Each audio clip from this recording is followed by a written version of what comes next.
All right, now to the Game Boy Color for another really, really short game.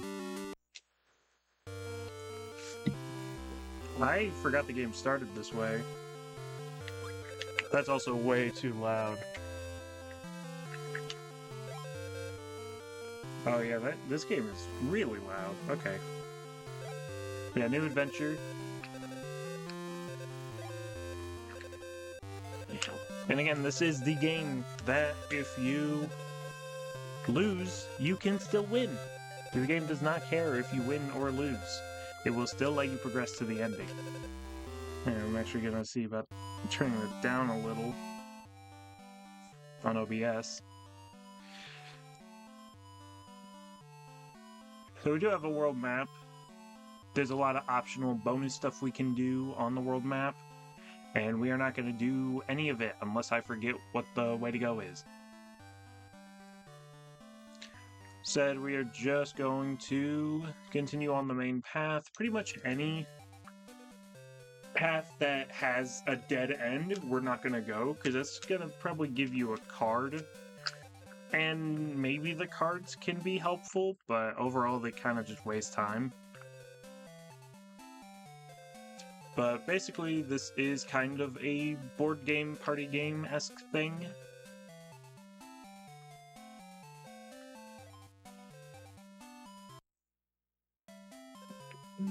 And you kind of just go through. Again, the win condition on this is we have to make it to the end before Rabbit does. Different levels have different gimmicks. Some of them are pretty easy, but some of them are actually really difficult. I should have actually gone backwards. Certain spaces will make it to where you lose a turn, but it's actually character dependent. So if Rabbit landed on this space, he wouldn't stop. But if I land on a carrot space, I won't stop, but Rabbit would.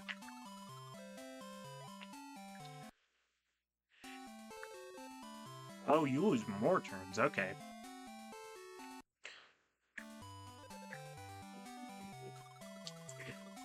And if Rabbit does end up winning... Also, the blue spaces make you use 2 turns in 1. So, you see I have 5 more I can go. If I move down here, now I only have 3. Whereas if I went here, I would have 4. Oh, I messed up. I should have gone... That was a launch pad down there. I didn't realize. That would have taken me further. Darn. Oh well. But if Rabbit wins,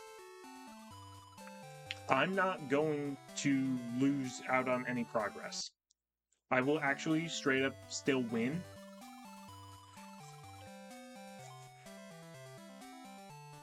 Well, I won't win, but I can still progress.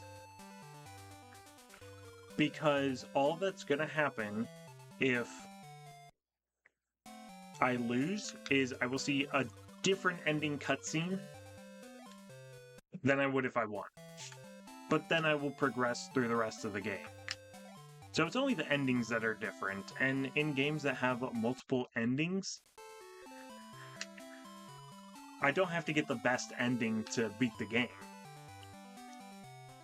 Now, in some games, there may be some differences in what actually the definition of the ending is if there are multiple endings. Because again, like Kirby Superstar Ultra, you would get credits and an ending cutscene and beat a final boss if you beat Spring Breeze, but that's not the end of Superstar Ultra. That's the end of Spring Breeze.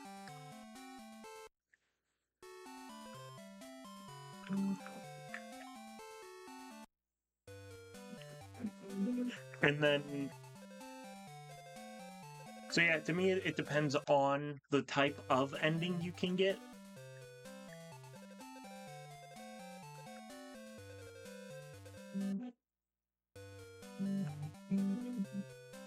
So if it's just a either bad ending and good ending, or just like alternate endings, or just a slightly different ending, I would only need one ending.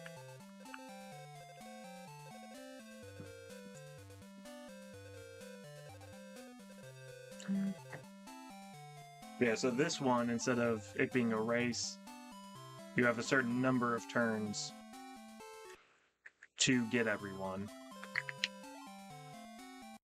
This one's actually quite difficult to really need a 1 then. That kind of sucks. But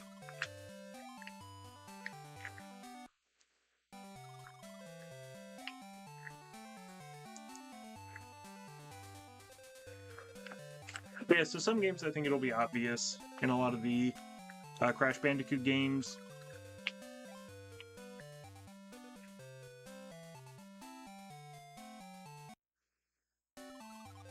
you know, you get the best ending if you 100% the game, but you still get an ending.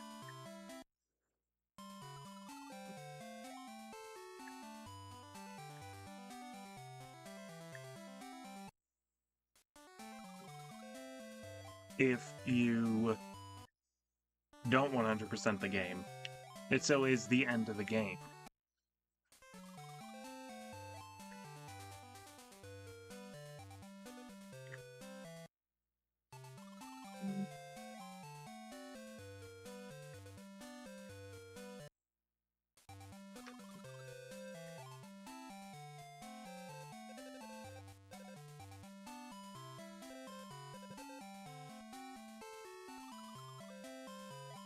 And then other games where it's a little less clear,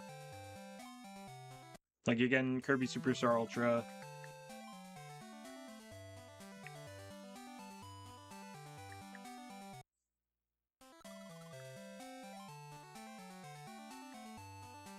If you beat Spring Breeze, you beat Spring Breeze.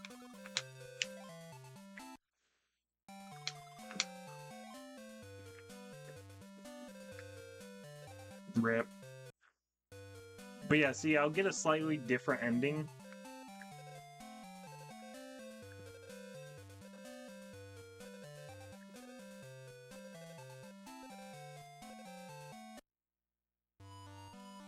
So had I gotten all 3 of the friends, the ending would have been slightly different, but Pooh still would have made it out anyway. And that's kind of what the endings are like. It's just a slightly different ending. But for Kirby Superstar Ultra, obviously I would not have beaten the game if I just beat Spring Breeze. I would have beaten Spring Breeze. I would have gotten Spring Breeze's ending, but I wouldn't have beaten the full game of Kirby Superstar Ultra. But then for games with like multiple stories, I think it kind of depends on how the ending is. So a lot of the Sonic games that have multiple stories, I would say you do need to beat every ending, because beating every story gets you the final story, which concludes the game. It lets you beat the final boss, see the ending, and see the credits. So, you know, Perfect Chaos in Adventure 1, the Bio Lizard in Adventure 2, Metal Overlord in Heroes, and so on. Which at that point, I think that makes like Shadow the Hedgehog and Sonic Heroes probably not pretty viable, but maybe the adventure games could still be. Especially with how familiar I am with Adventure 1, I think I could do it. As long as I remember where to go in some of the overworld sections. But then in a game like Freedom Planet, there are 3 stories in that game.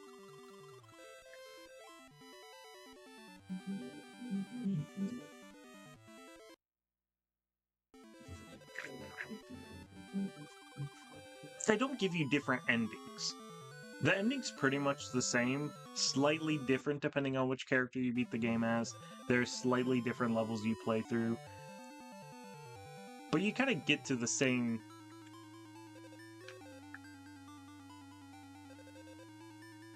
It's kind of the same ending, though. It's the same process of beating the game, same number of levels. And you kind of get to the same result anytime. There's nothing you, like, unlock for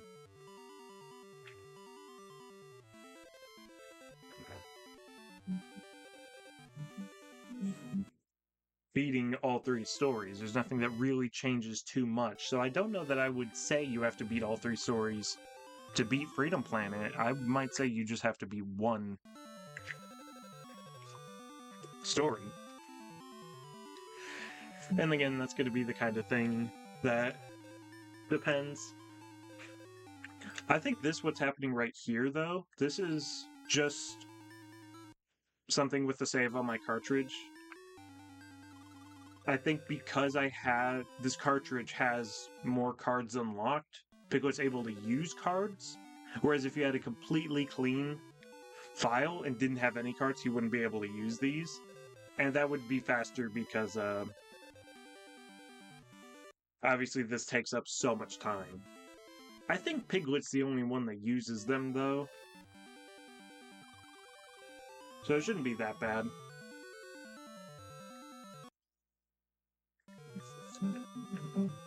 And he kind of helps us out because he's only using these 1 and 2 dice, which means, I think that means he's only going to move 1.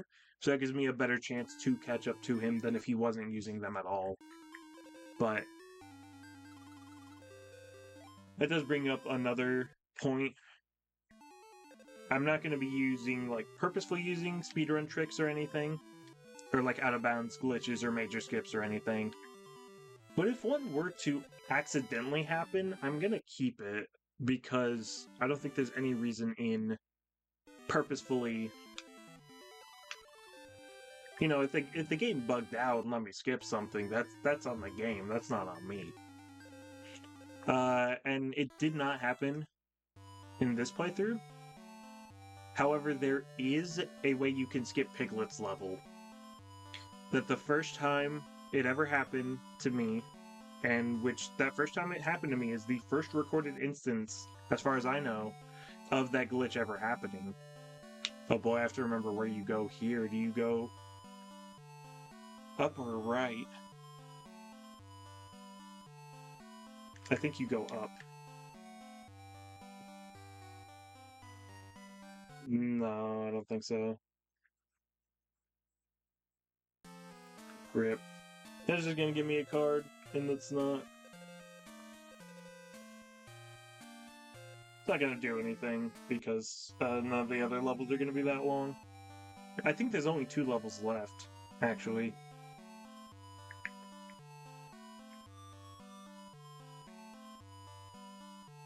But there is a way to skip Piglet's story. I think the first time it happened to me is the first recorded instance of it ever happening to anyone. And maybe someone saw it at some point and didn't. But just didn't record it. But yeah, this is another, do it in a certain number of turns. That's a terrible start. Yeah, honestly, if you did have to beat all these, some of these are actually pretty difficult. Because it is all RNG at the end of the day.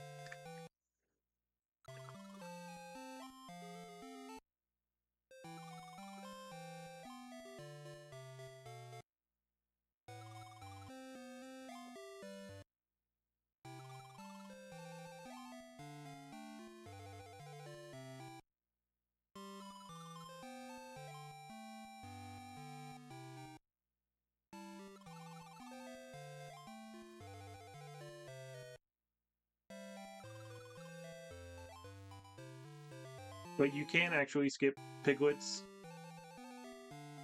section of the game.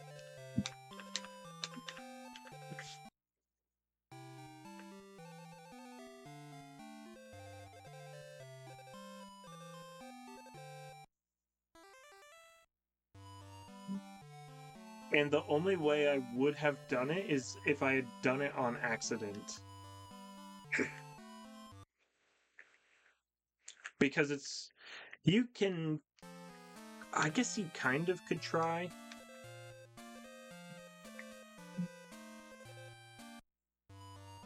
You could kind of try to do it, but it's really hard to actually purposefully skip Piglet's level, because how the skip actually works is on Rabbit's game.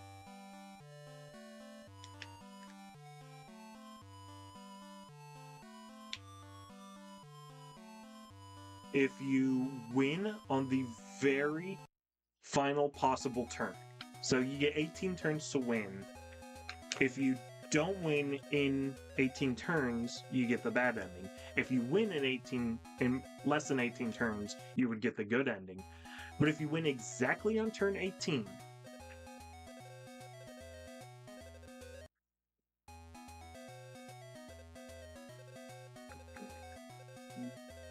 then the game will bug out on Piglet's story. It'll play the intro cutscene and then immediately play the ending cutscene.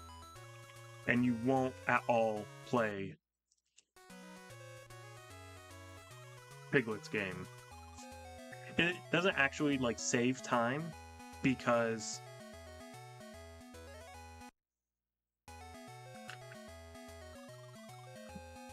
obviously it'd be faster if you won Rabbit and Piglet's games quickly instead of having to spend a long time on Rabbit's game to then instantly skip Piglet's game. But still, again, it's not something I was gonna go for, but if it happened to happen, I wasn't gonna say I have to restart the entire game over that. But this is pretty much the end of the game. Tigger's game is really easy, because if you're just going for the bad ending, then all you have to do is purposefully get caught. It takes 2 turns. And then Christopher Robin doesn't have a game. The game just ends right there. So another less than 20-minute game. And with beating 8 games, that's pretty good. Ooh, if I beat one more game, that brings up the average to 3 games per day. Which, I don't know if that can continue, because there are definitely going to be longer games. And days where I have less time to play games. But still, that is the end of the game.